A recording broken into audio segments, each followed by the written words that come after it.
अस्सलाम वालेकुम, मेरा नाम तैयबा है, मेरा ताल्लुक पाकिस्तान से है। तो first of all I am very thankful to all of you कि आपने हमारे लिए इतना कुछ किया, आप हमारी आवाज़ बन गए। तो देखिए, ये वही पुराना इशू है। उमर अब्दुल्ला साहब ने जब 2010 में पॉलिसी अनाउंस की थी, जो यहाँ के जो मर्द हैं वो पाकिस्तान जो चले गए हैं, जिन्होंने शादियाँ की हैं, जिनकी फैमिली है, वो वतन अपने वापस आ सकते हैं अपनी फैमिली को लेके। तो पॉलिसी तो उन्होंने 2010 में अनाउंस की थी। 2010 से लेके 2018 में बीच में 8 साल है ये फैमिली लेके ये मर्द आ गए, अपने बीवी बच्चे लेके आए। आप लोग कहते हो कि गवर्नमेंट ये बोलती है कि हम लोग इलीगल इमिग्रेंट्स हैं। अगर हम लोग इलीगल इमिग्रेंट्स हैं तो जिस वक्त हमारी 2-4 औरतें यहाँ पे आई थी अपने बच्चों को लेके अपने शोहरों के साथ, आपको उस वक्त according to the law of your country आपको डिपोर्ट करना था उनको, या उनको पनिश करना था। पीछे जो 400 लोग हैं कम से कम वो फिर नहीं आते यहाँ पे। तो हम गवर्नमेंट ऑफ इंडिया से ये क्वेश्चन करते हैं कि अगर इलीगल इमिग्रेंट्स हम हैं तो उस वक्त आपने स्टार्ट में ही 2010 में ही जो फैमिलीज आई हैं उनको आपने क्यों नहीं वापस भेजा?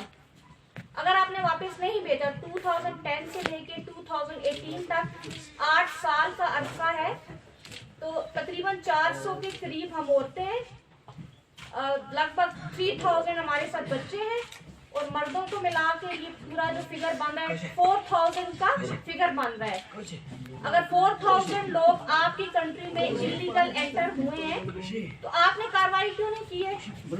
According to the law of your country आपने उस वक्त उनको डिपोर्ट करना था, डिपोर्ट नहीं किया, आप पनिश करना था, पनिशमेंट के बाद आपको वापस भेजना था। तो 8 सालों में कैसे हो सकता है कि 4000 लोग आपकी कंट्री में इलीगल दाखिल हो गए हैं? ये तो नहीं हो सकता ना कि 8 सालों में।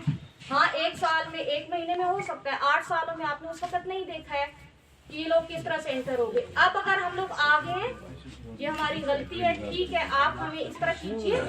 पहले तो आप हमें ट्रैवल डॉक्यूमेंट्स दें, इंडियन गवर्नमेंट। अगर ट्रैवल डॉक्यूमेंट्स नहीं दे तो आप हमें कोई रूट ऐसा नहीं देते हो कि हम अपनी फैमिलीज के साथ जाके मिले। देखिए, हम अपने मरे हुओं को फोन पे हम उनके आखिरी दीदार करते हैं, जनाजे उनकी हम फोन पे देखते हैं, वीडियो कॉल पे हम लोग देखते हैं।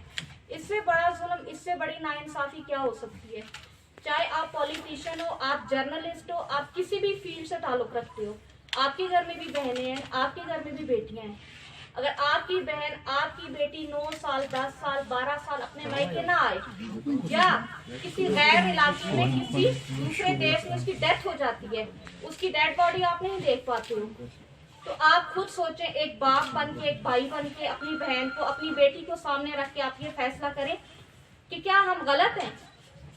देखिए, मैका हमारी शान तो मैका ही है, मैका ही एक औरत के पास होता है, बाकी औरत के पास होता क्या है? आपने हमारा मैका हमसे छीन लिया। हम क्रिमिनल नहीं है, हमारे साथ छोटे छोटे बच्चे हैं, हम निहत्ती औरतें हैं और बिल्कुल आपके सामने हैं। हमारे पास कोई ऐसी चीज नहीं है, हमने कोई क्राइम नहीं किया है। तो काइंडली गवर्नमेंट ऑफ इंडिया, हम आपसे ये कहते हैं, और गवर्नमेंट ऑफ पाकिस्तान, आप दोनों गवर्नमेंट्स मिलके हमारे लिए कोई फैसला कीजिए।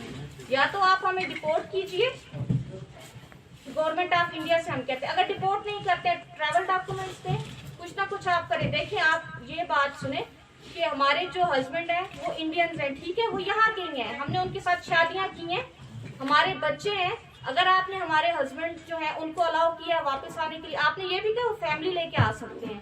अगर हमारे हस्बैंड यहाँ पे आ गए हैं तो ये कैसे हो सकता है कि उनकी बीवी बच्चे हैं तो वो आप लोग उनको नहीं एक्सेप्ट कर रहे हो? ठीक है, अगर आप हमें एक्सेप्ट नहीं कर रहे हो, हम 4000 लोग बनते हैं, बच्चे और मर्द मिला के। तो बात जो लड़कियां हैं जो रहना चाहती हैं वो खुश हैं, फिर आप उनके हस्बैंड हैं उनको भी आप डिपोर्ट कीजिए। इसके अलावा एक जो मेजर इशू है हमारी औरतों का, इनमें काफी जो तादाद है उनको डिवोर्स हो चुकी है, और कुछ ऐसी औरतें हैं जो बेवा हो चुकी हैं। आप ये बताइए कि जहाँ पे या दुनिया की किसी भी कंट्री में आप जब औरत बेवा होती है या उसको डिवोर्स होती है, वो तो अपने मायके जाती है। आपने हमसे मायका ही छीन लिया है एक गैर सरजमीन पर, जिसके साथ हस्बैंड नहीं है, छोटे छोटे बच्चे हैं। वो औरत इतनी बेआसरा होगी कि वो जाएगी कहाँ पे? तो हम गवर्नमेंट ऑफ इंडिया से और गवर्नमेंट ऑफ पाकिस्तान से ये कहते हैं कि हम 400 औरतें तो हैं, लेकिन 3000 हमारे साथ बच्चे हैं और हमारे शोरों को मिला के ये 4000 का फिगर बनता है। 3000 बच्चे और 1000 औरतें और मर्द मिला के है। तो आपको हमारा फैसला करना है। काइंडली हम रिक्वेस्ट करते हैं, इसको ह्यूमैनिटेरियन इशू के तौर पे आप लीजिए और ह्यूमैनिटेरियन ग्राउंड्स पे इस इशू को आप सॉल्व कीजिए। और मैं आखिर में ये बात बोलूंगी अंसार बर्नी ट्रस्ट का, sir we are very much thankful to you. आपने हमारे इश्यू को हाईलाइट किया है at a very high level. और आप सब मीडिया वालों का भी हम शुक्रिया अदा करते हैं कि आप हमारी आवाज बनते हैं, हमारा साथ देते हैं।